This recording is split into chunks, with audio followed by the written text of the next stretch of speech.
Good morning, everyone. Welcome to another episode of Tech Leaders Unplugged.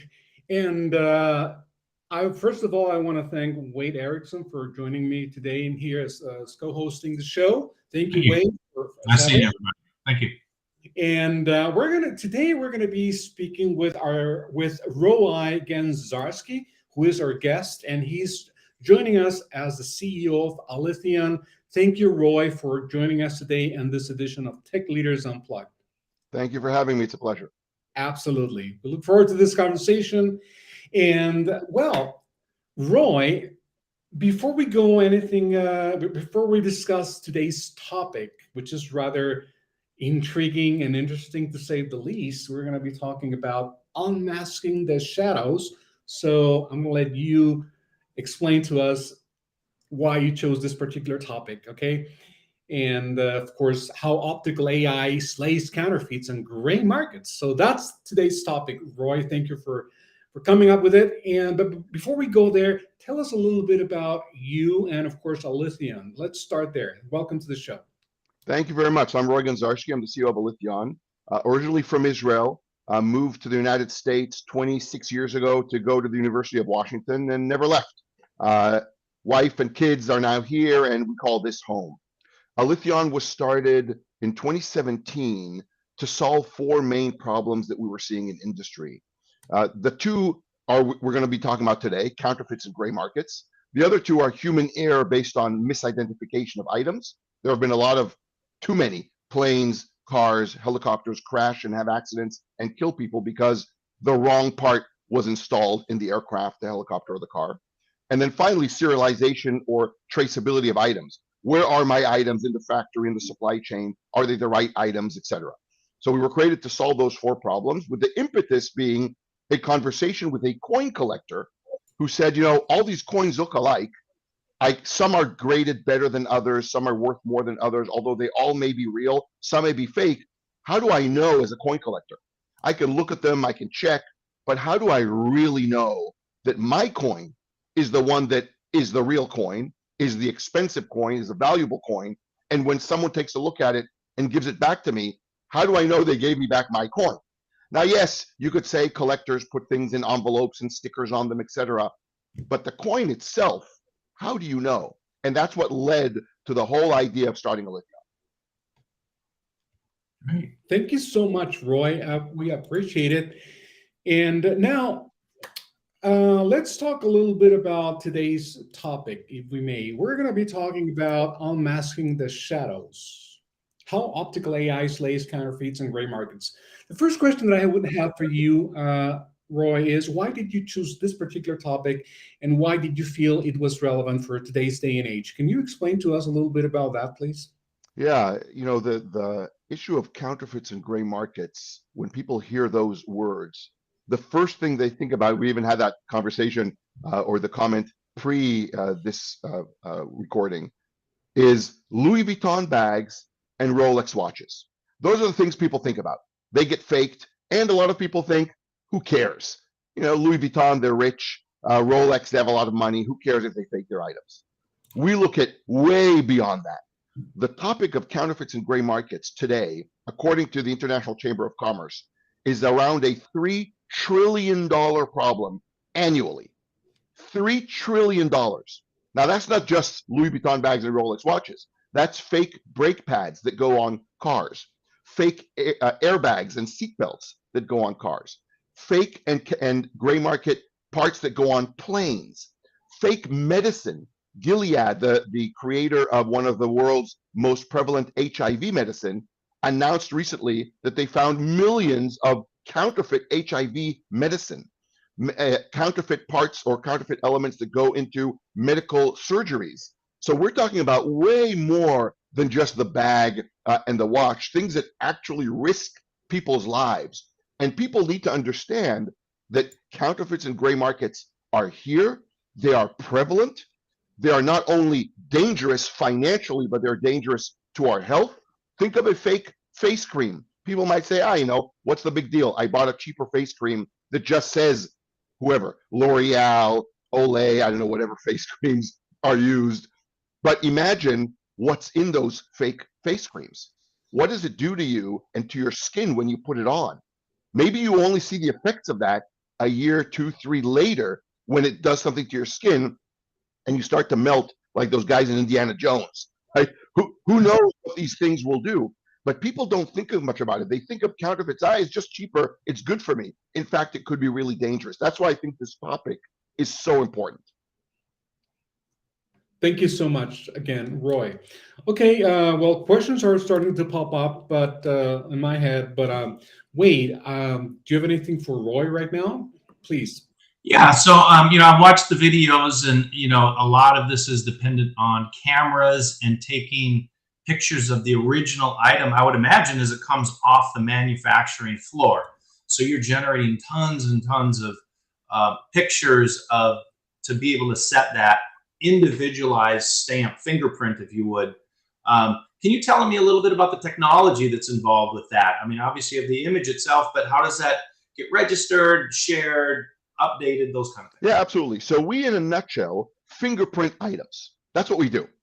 We don't have to put any stickers, barcodes, etchings, anything like that. We fingerprint items. And if you think of anyone in the audience or yourself, if you've ever been fingerprinted, I have. Again, I'm an immigrant from Israel, and so we got fingerprinted when we came to the country. The first time you get fingerprinted, the government or the airport or whoever it is takes a picture, basically, of your fingertips.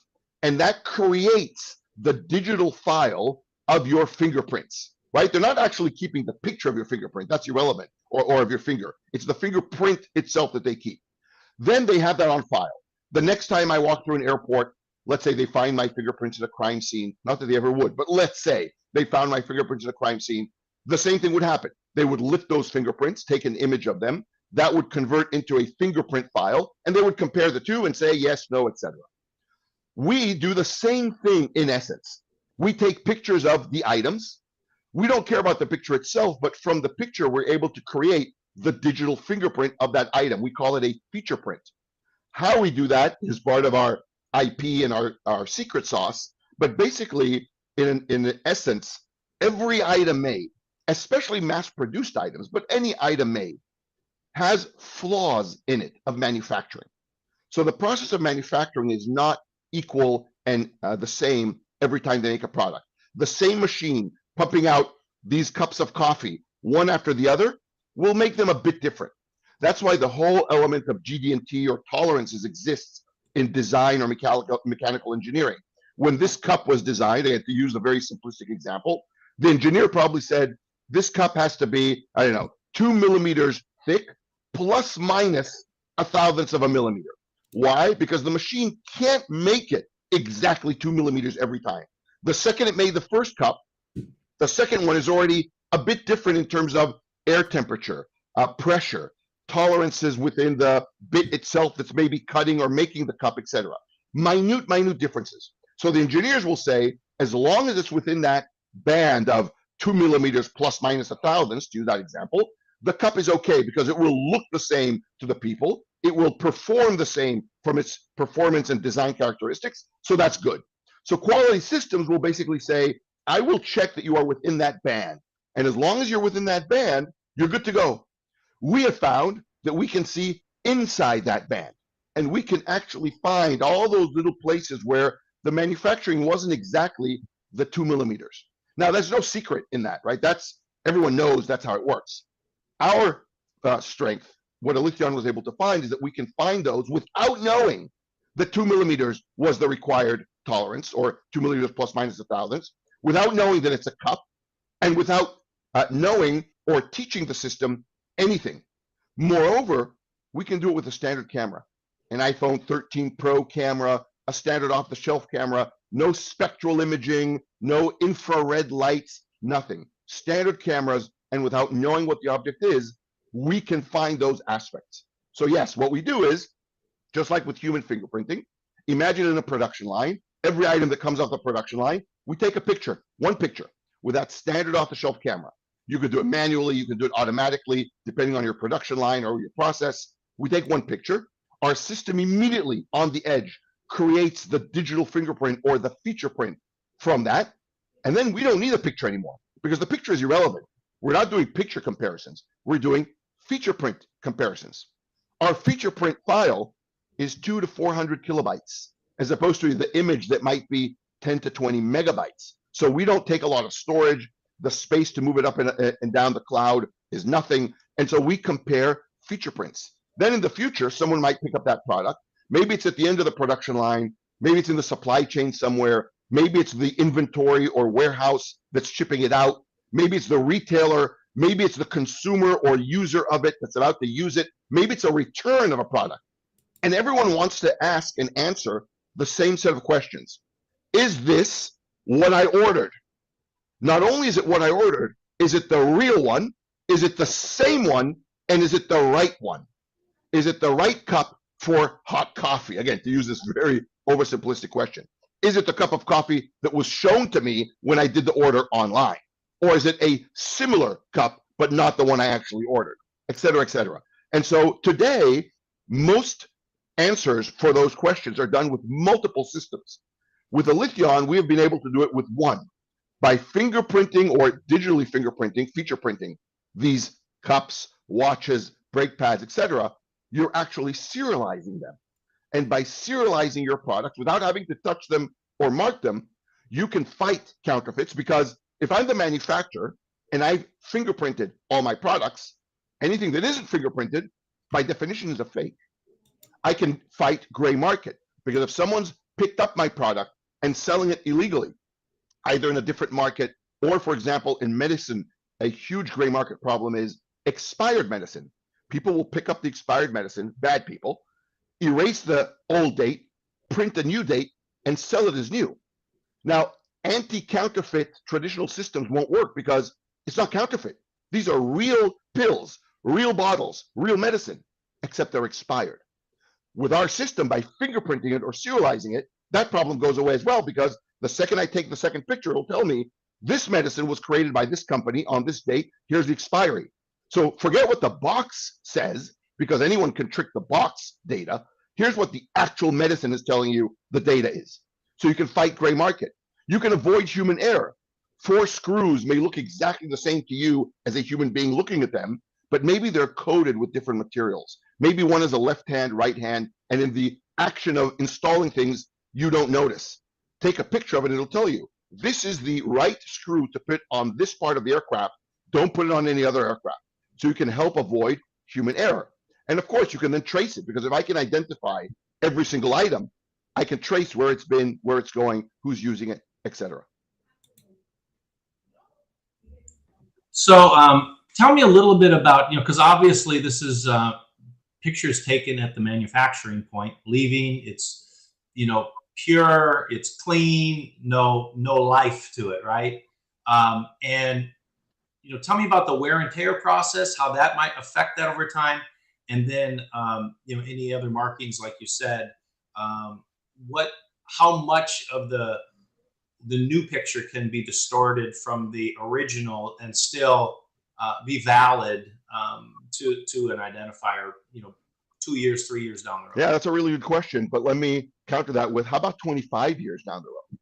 So some of the companies we work with have done their own aging testing, right? Because we could do whatever test we want in the lab. It really isn't relevant. What's really relevant is what the companies out there are doing with their actual products. And some of our companies, or the companies we work with, have done tests on 25 years of aging. There are ways to simulate that, right? You put a product in this container with rocks and you tumble it around, and they'll know that after 2 years, this is what it looks like, 5 years, etc. After 25 years of aggressive aging, not just environmental aging like UV light, etc., wear and tear, but damage, right? Things hitting it, etc. After 25 years, our system will still identify it with 100% accuracy, which is unbelievable. Now you think scratches, dings, marks, Sharpies, etc. If you go, by the way, on our website, we have a group of demonstration videos there that you can watch as well doing it. Cracking a watch case and it still identifies it. Marking off a collectible card, still identifying it. Why can we do that? Because as opposed to the fingerprinting system that we talked about with humans that will use between 7 to 11 points of interest, or the really advanced ones, they are DOD, et cetera, we use 75 to 85 points of interest to identify a fingerprint. In fact, good enough to convict someone and put them in prison, right? These fingerprint systems are so irrefutable. We use thousands of points per item. So even if you scratch an item, you ding it, you break it, you mark it off, you stick something on it. In fact, even if you hide large portions of it, we have so much redundancy and robustness in the system that we can still identify that item irrefutably. Now, even with that said, in practice, what really happens is we do ongoing registrations, if you will. So imagine, again, let's use this cup. So I registered this cup, let's say in the manufacturing line, and I've been using it for a year. Now I send it, let's say, into service, right? Clearly not relevant for a cup, but let's say I send my cup into service. When they get the cup into service, again, we can identify it still after 25 years of use. After 1 year of use, we'll identify it. But let's say there's a few scratches on it. Our system not only will identify it, it'll re-register it as here's the latest fingerprint of this, including those scratches. So now, let's say 3 years from now, I'm only doing a 2-year delta, not a 3-year delta. Does that make sense? So very robust for real world operations, if you will. Tell me a little bit about that registration process and the distribution. Do you use like a blockchain, or is it primarily where you want to keep these things fairly protected so that the counterfeiters don't get the image? And then tell me a little bit about the consistency of the location of that image. Obviously, with various packaging or other things, do they typically want to snap the same location just for consistency so that when you re-register, it's not the back of the cup, it's the front of the cup? Right. Kind of, you know what I'm saying? Yeah. So I mean, again, we'll always go back to the fingerprints because that's the easier to compare. If I fingerprinted your right index finger, I can't expect you to put your left index finger and I'll identify it, right? I also can't expect you to turn your finger around, take a picture of the nail and say, hey, is that my fingerprint? You have to take a picture of the fingerprint. So very similar.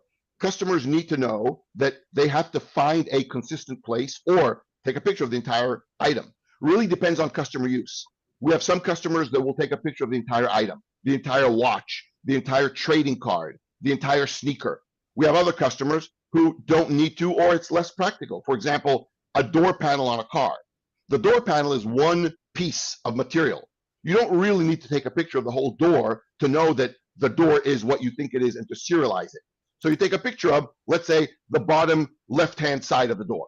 And that's always where you take it. So everyone knows, okay, on that car or on that model or on these doors, always use the top or the bottom left-hand side. And of course, in the system, it'll also tell you where to take the image, etc. And so from that perspective, you want to take the image on the same place. If I take a picture of your front of your face, I can't have you turn around and take a picture of your back and I irrefutably identify you. I might be able to, but we're talking about irrefutable identification. So I want to take a picture of the front. So the customers will decide what's best for them depending on their use case, their consumers, how they expect to have it used, etc. You can, for example, though, on the production line, have it be done with an industrial camera, because that's probably more likely what you'll want in your production line. But then your customer or your employees in the field can use a phone to authenticate. You don't have to have the same type of camera doing the whole system. Different types of cameras, because again, it's not the image that we're comparing, it's the digital fingerprint or the feature print that comes out of the image is what we're comparing. And so the cameras can change over time as well. In terms of where it is, it all sits in the cloud. Again, every customer has their cloud instance, and we keep only the digital fingerprints. Remember, we don't need the images. And so even if someone were to get through all aspects of security, what you would see is basically a fingerprint. Now, with a fingerprint, I can know, oh, that's a human being. That's not a fingerprint of a dog or a whale or a wolf, it's a human. With our system, because we're talking about products, if you see a fingerprint, you don't know, is this the fingerprint of a cup, a watch, a medicine box, a pill, a brake pad? It's just a fingerprint. And so there's really no reverse engineering, if you will, in the system because we don't do the images, we just do the fingerprints. So that is another layer of really cool security and reduces costs, of course, for the customers because you don't have to store all those images. I think you're muted, Wade. Yeah, even in live. Yeah. So I noticed in your background, you came from the aircraft industry, Boeing, many years there, and you did a little work in the electric aircraft industry, which is very cutting edge, obviously. It's a little pivot from what we're talking about, but maybe how did that experience with the aircraft industry kind of bring that experience? Because you talked about brakes, obviously those are safety items, and counterfeit of the safety items. How did those two items in your career help each other? Yeah, you say it's a bit of a pivot. I don't think it's a pivot at all. In fact, that's one of the things that inspired me to do Alitheon, and that is in aircraft manufacturing. So after Boeing, I also led Magni-X, as you said, an electric propulsion company, and Eviation, an electric aircraft company. And we would get parts from suppliers, and suppliers would tout and tell us how their supply chain is protected by the blockchain. They use the blockchain to protect the supply chain so that I know that every part they send me is that part. And I would ask them, okay, that's interesting. How does that work? Well, when I make the part, I'm going to put the manufacturing data and information, et cetera, in the blockchain. And every time it moves or changes hand, et cetera, it'll get recorded and no one can edit it. So when you see that data, you know it's immutable. It hasn't been changed. And then I would ask a simple question. How do I know, now I'll grab something here. How do I know that blockchain belongs to this wire bundle? And the answer was easy. Oh, simple. Look at the barcode sticker or the tag that's attached to it or the serial number that's printed on it, and that will tell you it belongs to it. Now, that would drive me crazy. Why? Anyone could put a barcode sticker on it, write their number on a serial number, put a tag on. Those are easy. That's like me saying the way to irrefutably know it's Roei Ganzarski is look at my business card, because I'm giving you a business card with my name. Anyone could take that business card. In fact, anyone could print that business card and say they're me. So that would drive me wild. How is it that people think the blockchain protects physical items? Don't get me wrong, the blockchain is amazing. It's phenomenal to protect digital assets, data, images, etc. But it doesn't connect to nor protect physical items. They're still relying on stickers, barcodes, and laser etchings to say it's connected. So when I saw Alitheon's technology, that was the missing link, because Alitheon said, this is in fact the wire bundle that you think it is. Now let's connect it to the blockchain and to the data there, and you'll see all the data. But this is in fact that wire bundle. When you think of aviation, those things are critical. Now, maybe the seat that's on the plane, less critical, maybe people might think. The screen that I'm looking at my videos, maybe less critical. But what if it's the brakes on the plane, the wheels, parts of the wing? If we go to electric, what if it's the batteries? There's all these videos online about batteries catching fire and why electric cars, scooters, and electric planes are dangerous because batteries catch fire. First of all, statistically, the number of cars, planes, etc., electric, compared to the number of cars that exist, the fires, percentage-wise, much smaller than regular ICE or fuel-based cars or planes.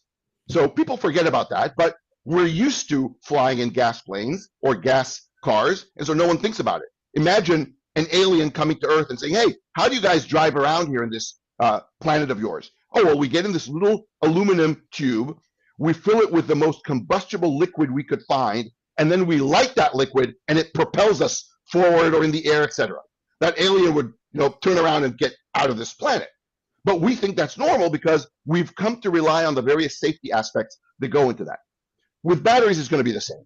Be it battery electric, be it hydrogen electric, whatever that is, the regulators, be them in automobiles, in air, they'll make sure that once this is available to the public, it's safe, or as safe and reliable as you can imagine. Again, even today, cars that have been made or planes that have been made for tens and hundreds of years still catch fire and still will have accidents. So things happen when you have such complex systems, but you'll fall within that safety regulation.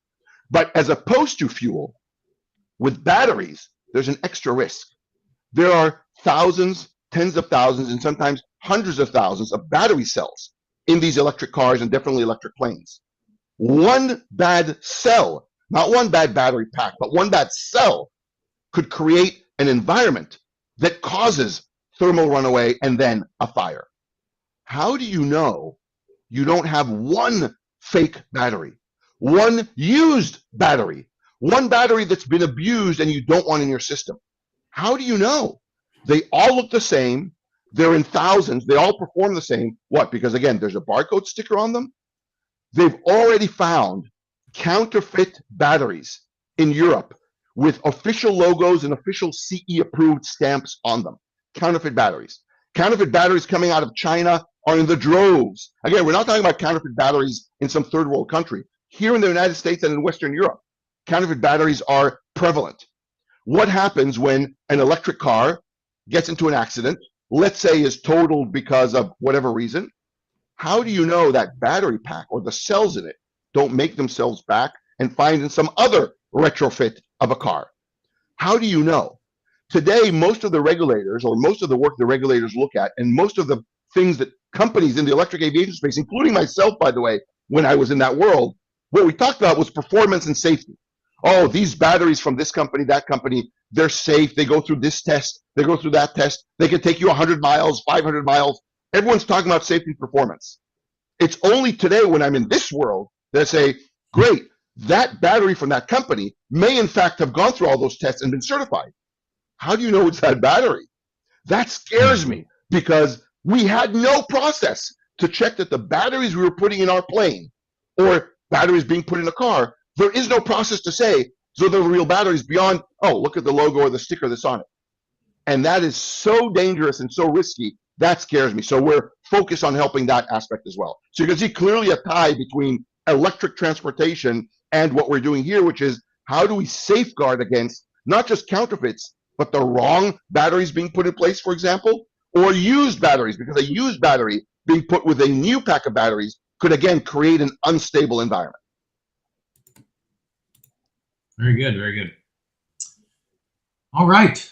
I think, Carlos, we're at the top of the hour here. Yes, we're coming. I mean, as interesting as it is, and the topic, of course, we're coming up on time. But before we do anything else, let me just make a quick announcement, please. This is about the show on the next show, which is coming up on Thursday.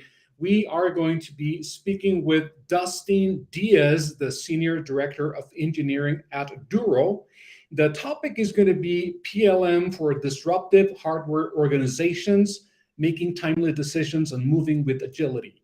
So that's what we have right here on Tech Leaders Unplugged this coming Thursday. So join us, be here or be square. And with that being said, again, thank you, Roei, for having joined us on this edition of Tech Leaders Unplugged. We look forward to being in touch. And of course, before we go, do you have anything you would like to leave our viewers with? Some final words of wisdom before we go? Yep. The only thing I'll say is when people buy that fake Louis Vuitton bag and fake Rolex, and they think they're only getting away with something cheap, you're also supporting criminal activity, you're supporting terrorism, you're supporting bad environmental practices, and you're supporting bad employment and social practices. So buying fakes knowingly is worse than buying them unknowingly because you are supporting really bad activity. So don't do it. Of course. We won't ever. Thank you so much, Roei, and thank you, Wade, as ever. Thanks. And I'll see you next time. Meet us here at 9:30 p.m. Pacific on Thursday. Thank you. Thank you.